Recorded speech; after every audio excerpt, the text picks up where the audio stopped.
చిన్నగా ఉన్నప్పుడు నా మదర్ చాలా ప్రేమతో పెంచింది.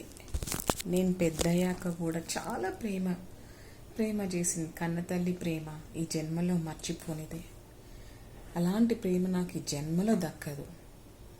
సో అందుకని నేను ఏ రోజు మగవాళ్ళతో ఫ్రెండ్షిప్ చేయలేదు, నా చిన్నప్పటి నుంచి కూడా ఈ రోజు వరకు.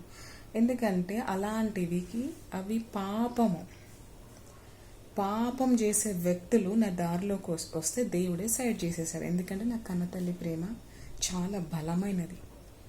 ఎంతో మంది నా మీద దాడి చేశారు. అక్రమ సంబంధాలని నడిపే చందా నాగేశ్వరరావు లాంటి పెరికోళ్ళు, చాలా నీచమైన కులస్తులు ఎంతమంది నాకు రౌండ్ అయినా కానీ దేవుడు అలాంటి చెడ్డ వాళ్ళ నుంచి నన్ను తప్పించాడు. నన్ను చెడ్డ వాళ్ళ నుంచి తప్పించాడు. కన్నతల్లి ప్రేమ చాలా విలువైనది.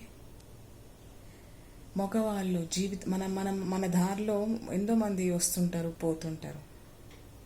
అది నిజమైన ప్రేమ కాదు, నిజమైన ఫ్రెండ్షిప్ కాదు. అయినా ఆడవాళ్ళతోనే నా లైఫ్లో నాకు అసహ్యం కలిగేది ఫ్రెండ్షిప్ అనే వర్డ్. ఎవడన్నా ఫ్రెండ్ అని చెప్పుకుంటే నాకు తిన్నది కూడా వామిటింగ్ వస్తుంది. I hate friendship. మగవాళ్ళతో నేను ఏ రోజు ఫ్రెండ్షిప్ చేయలేదు. నా కన్న తల్లి మీద ప్రమాణం చేసి చెప్తున్నా, గతం నుంచి ఈ రోజు వరకు ఏ రోజు నేను మగవాళ్ళతో ఫ్రెండ్షిప్ చేయలే. ఈ జన్మలో నేను ఎవరితో ఫ్రెండ్షిప్ చేయను. ఎందుకంటే నేను చాలా విలువలు కలిగిన కుటుంబ బ్యాక్గ్రౌండ్ నుంచి వచ్చాను కాబట్టి నాకు ఫ్రెండ్షిప్ ముఖ్యం కాదు. Life is precious than any unnecessary fake, fraud, friendship, love etcetera.